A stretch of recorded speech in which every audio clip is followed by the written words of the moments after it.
Good morning, it's day 71 of the Repton Oak visit.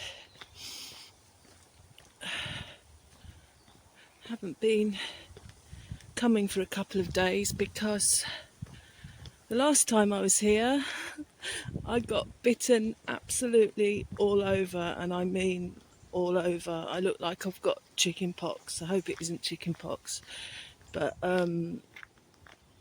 yeah. So I'm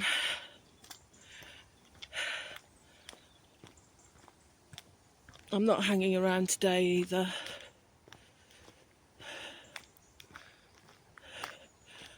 In terms of sitting in the woods.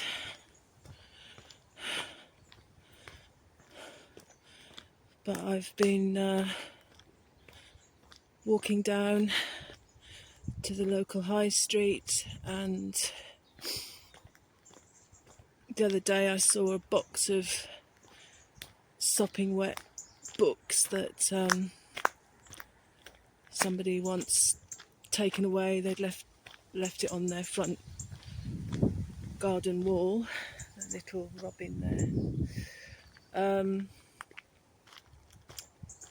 And in that I found a big thick book on modern criticism and theory, and a graphic novel or book. No, it's a graphic guide about Buddha.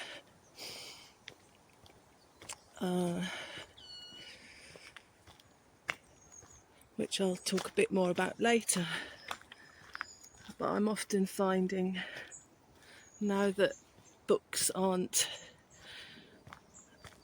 as popular as they once were with some people because of finding out information on the internet. I often find books dumped in bins, and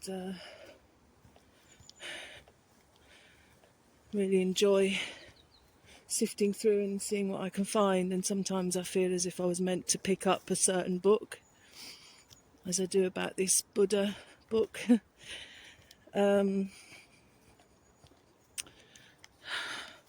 Cramp in my thumb.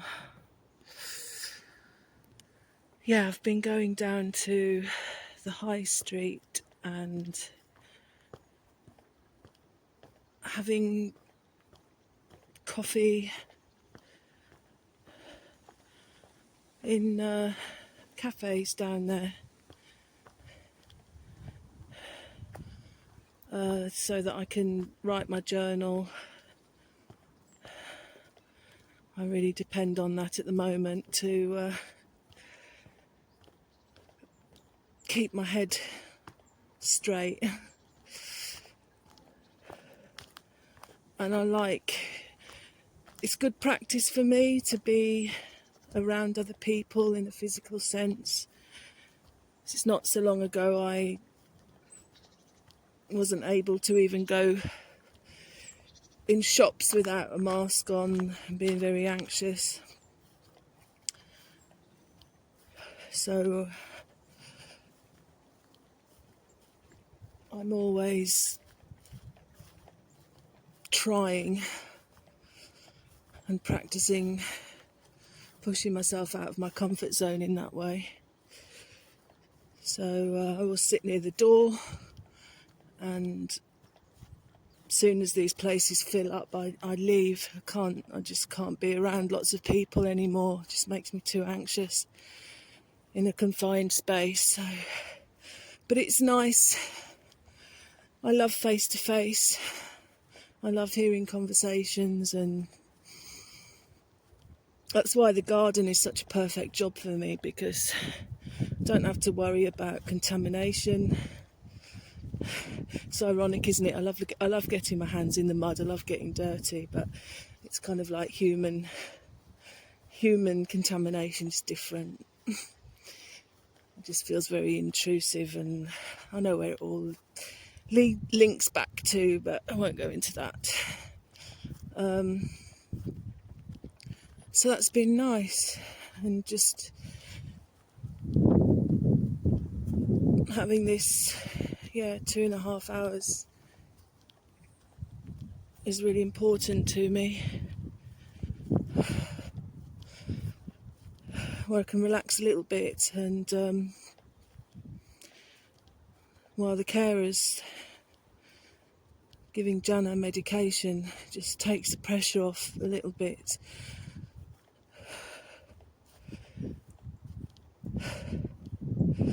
So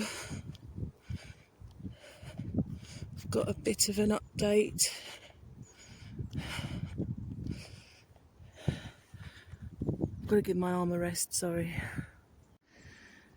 Yeah, a little bit of a update. I've been actively praying for somewhere else to live, so that I'm not having to worry about homelessness. And then I think last Wednesday I was awarded a gold priority pass by a housing association in Scotland, in Aberdeen, which is where I'm thinking I might like to live. Many reasons why I want to live in Scotland. Free, the right to roam. It's beautiful. It's near Norway. It's cold a lot of the time. Many reasons. Lots of interesting natural building projects going on there. So anyway, that was really good news, and that sort of happened without me doing anything extra. And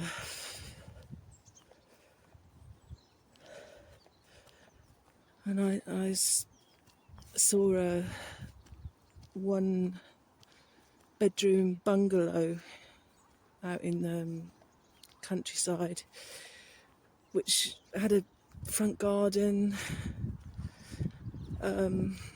Just looked perfect for me and the cats. But anyway, so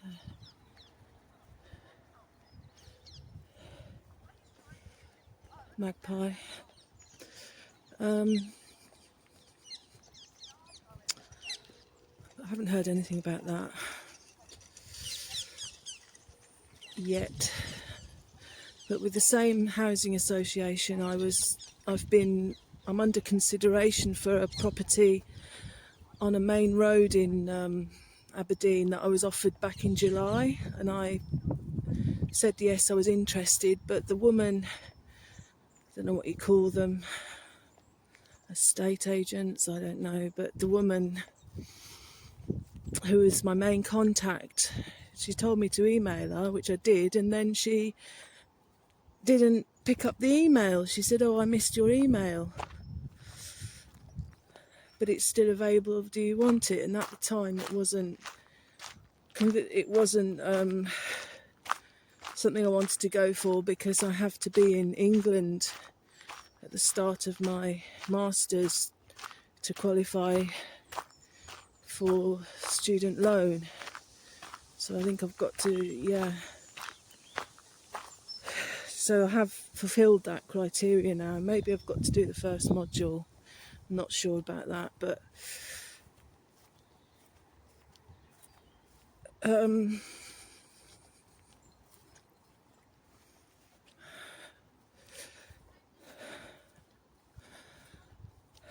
it's complicated. So the same properties come up again. It's a ground floor, front-facing flat in an old tenement block on the main road, and I can have my pets there, which is really good.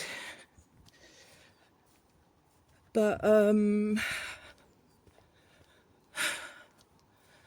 don't know, I just don't know what to do. I'm curious as to why nobody's taken it up until now, why it's been vacant for so long. I asked her whether she knows of any antisocial behaviour that's been happening in terms of noise and psychos,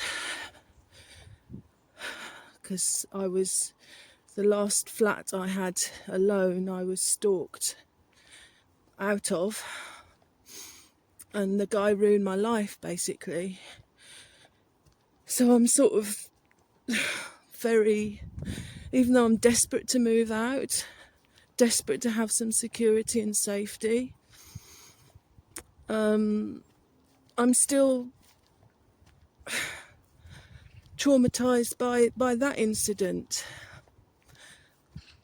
But the one thing I learned from all that was to trust my instincts. Because when I moved into that new flat in Brighton, I was sitting at the bus stop, which was opposite this flat that I was about to move into. And I just had this feeling. I thought, no, something's not right here. It was a beautiful flat. It had just been refurbished and everything was new. Perfect. Perfect for work. Perfect location. But I just had this gut feeling that something wasn't right. I was looking up at the window from the bus stop, thinking something's not right here, and I ignored it. I ignored my instincts. And that was when two years of absolute hell ensued with the guy above me, just terrorising me every night, getting into my flat, moving my belongings around. For some reason he had keys to all the flats. He was I don't know, I'm not into houses or whatever, but I found that out after. And to cut a very long story short, he attacked me, so I had to move out. He would have killed me. He was just hunting me down every night. I'd lay in bed and he'd be piping gunfire into my bedroom. Absolute psycho. Police did nothing. Got bullied by the police, mate, and got 2 police officers disciplined for their treatment of me, as if I was the one in the wrong. Anyway, that's what happened, and so I'm nervous about moving into somewhere that's the same scenario.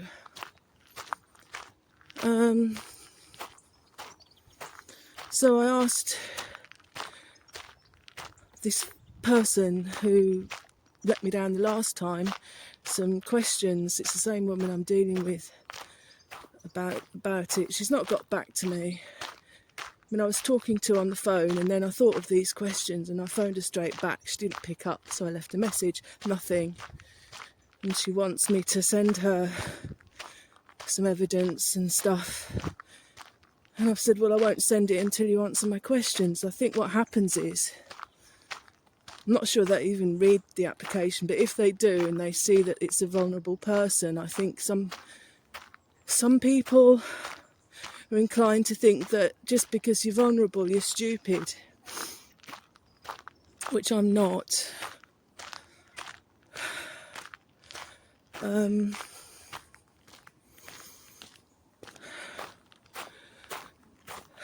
So they try and flog these properties with something wrong with them to desperate people. But I'm not that desperate. So it's so difficult because my instincts, because I'm thinking, well, it's come up twice now, maybe this is where I'm meant to be living. You know, I've had 2 chances to get this property. Maybe I should go for it because I am so desperate. But then I know that I want somewhere rear facing if it's on the main road. I just don't want noise. Don't want noise in my life. I have lived on main roads before and you get used to that, but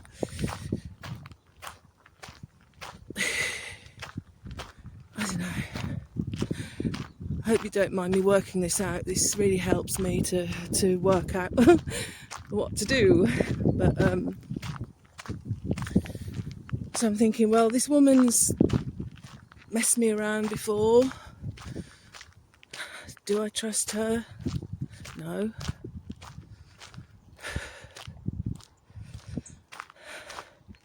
There's some reason why the property's not been snapped up. And I'm just still, maybe I'm not ready to go there again, and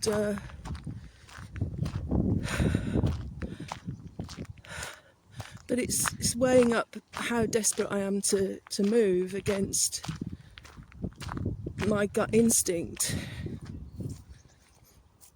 And I think I've done the right thing in refusing to go any further until she has answered my questions. And then you don't know that people are telling the truth. Probably get there and there'll be rising damp or black mould or...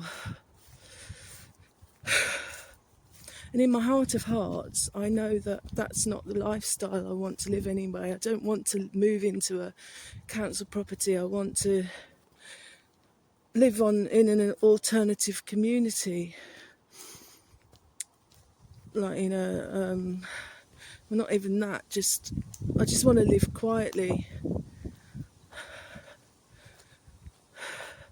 A tent in a field would be perfect. And I'm making connections,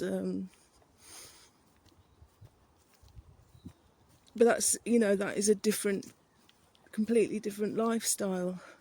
So you're thinking, well, taking this place would get me up to Scotland, and nothing can be worse than the hell that I'm going through now. But then you're contracted to stay there for a length of time, and oh, God.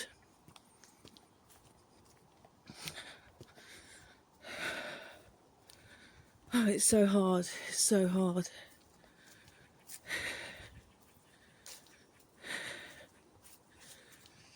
But I will protect my mental health at all costs. And I think my gut is saying that there's something wrong with this place.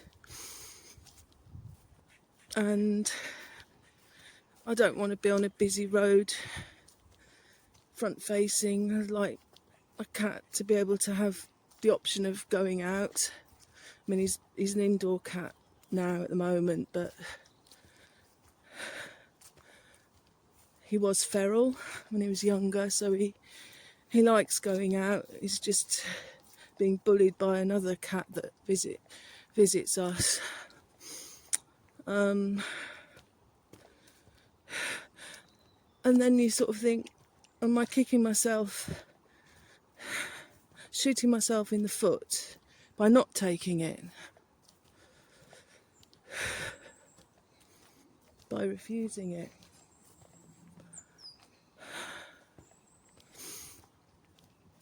And then you sort of have to look at the bigger picture and think, well, maybe I need to be more patient. Things are desperately awful at the moment, but at least there are some carers in place. There are people coming around doing things, asking questions. So Jan's not completely on her own, and it's a bit of a relief for me. And I've got this gold priority pass.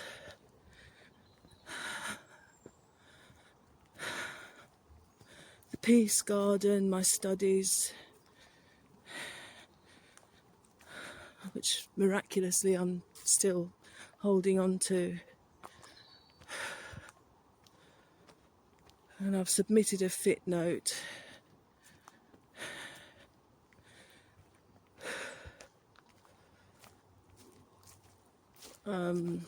Tried to push through, but I just can't at the moment. And I think on top of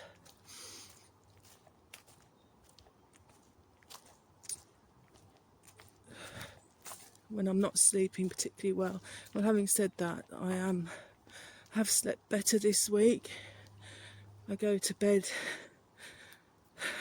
The evening carer comes at 6 o'clock and I just don't like being around.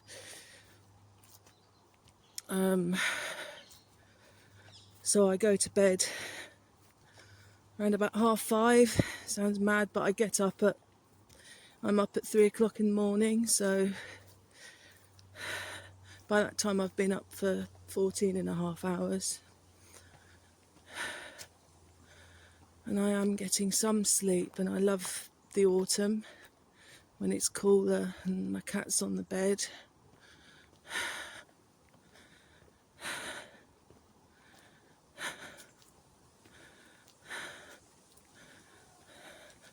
Yeah, and I've just been reading about Buddha and how he sat under the Bodhi tree and became enlightened after he'd rejected the pleasures of the palace where he was brought up.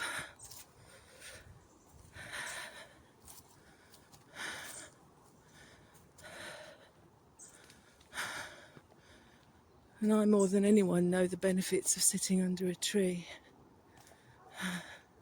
Here come the beagles from the other day. Matilda and I can't remember the male.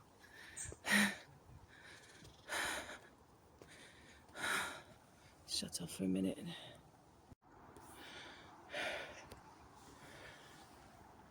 Yeah, so I just don't know what to do about this property. I think I've done the right thing in asking questions, insisting on more information before I proceed. That's all I can do, really. But me being me, I think, oh, it's come up twice now, maybe it's meant to be, but I suspect that's not the case. I think maybe they've seen, again, somebody that's vulnerable and desperate enough to take some shitty accommodation, which I'm not. However desperate I am, because I cannot go from one desperate situation to another.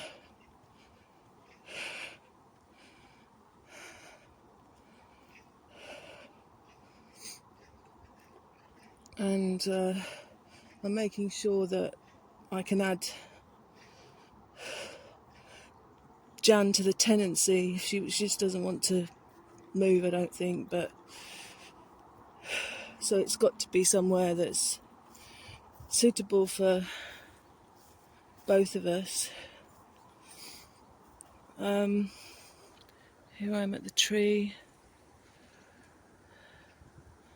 Doesn't look like anything's happened with the fallen branch.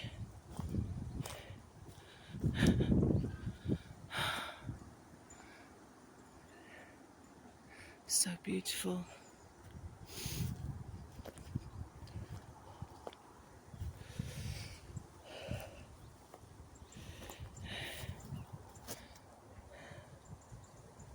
Yeah, there's some nest material. Say hello, hello tree.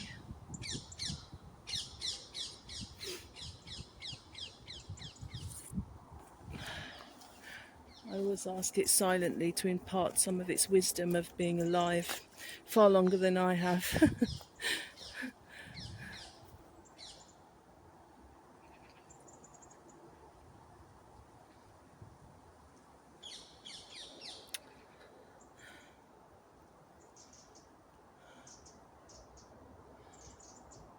Yeah.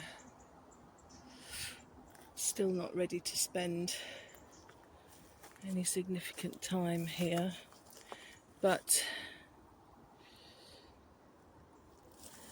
I don't look at these visits in terms of just the visit, actually being near the tree. I see it as the whole experience, from leaving the house to stepping back through the door of the house.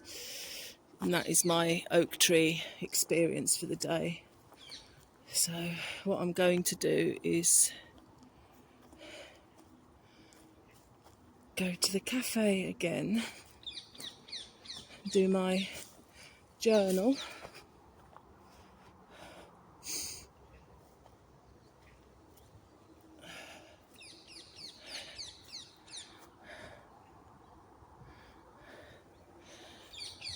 so hard when you just don't know whether you're making the right decisions because you've got nobody to talk it over with.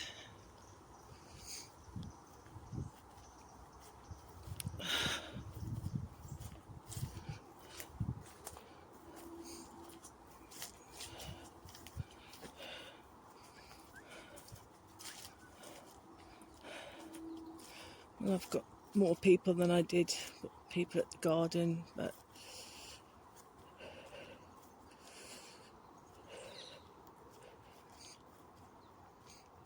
I just think I need some understanding rather than solutions and stuff at the moment. So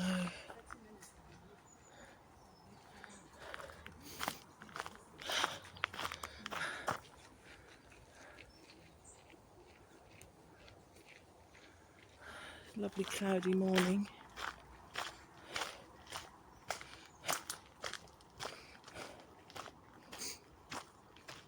Yeah, I look back to just over a year ago when I went to Aberdeen in search of new things, new possibilities.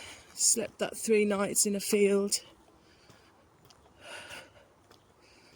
and how far I've come in a year. You know, I'm being offered places, maybe not the ones that I want right now,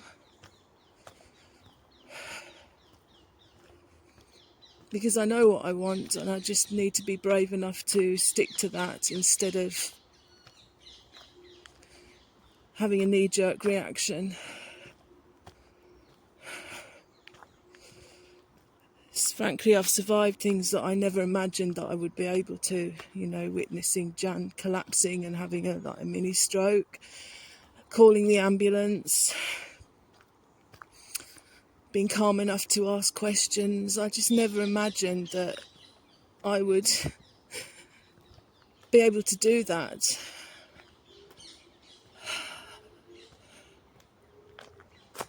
Just survive anything that I've been through in the past month.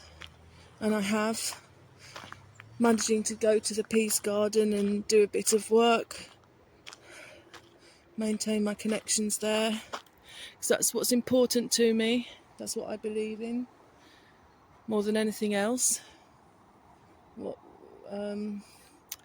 So yeah, let's just get down to the cafe. Yeah, good. Yeah, I like very technical Gemma Boyd. Yeah, so they talk quite regularly, 9-10 and stuff. That was a very nice breakfast. Slightly more healthy than a fry up that I had last week. But then I had lots of cheese on it, but I very rarely eat cheese nowadays. There's that little squirrel, I don't know if you can see him.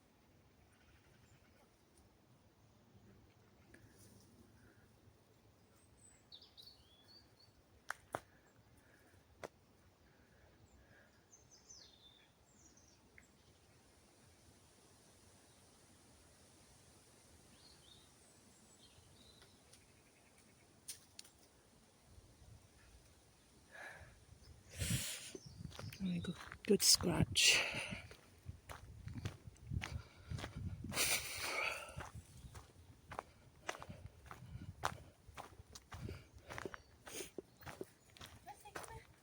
Hello. Hello. Doesn't like my rucksack. Trees. Oh. I'll go this way. All right.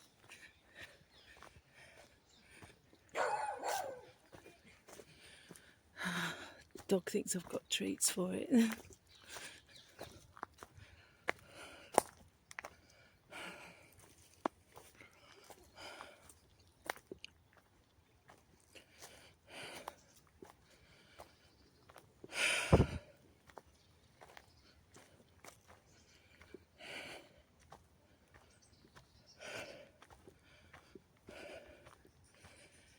Yeah, so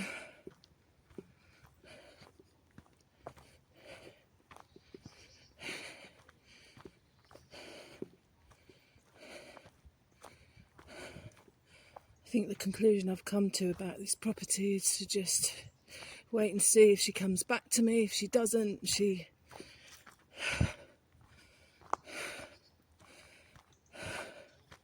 messes me around again, I'll just forget it.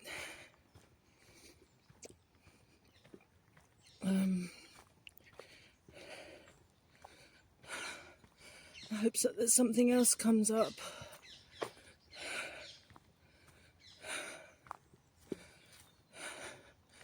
Or I go for the complete lifestyle change. Anyway, there's more and more people around now, so thanks for watching, liking, and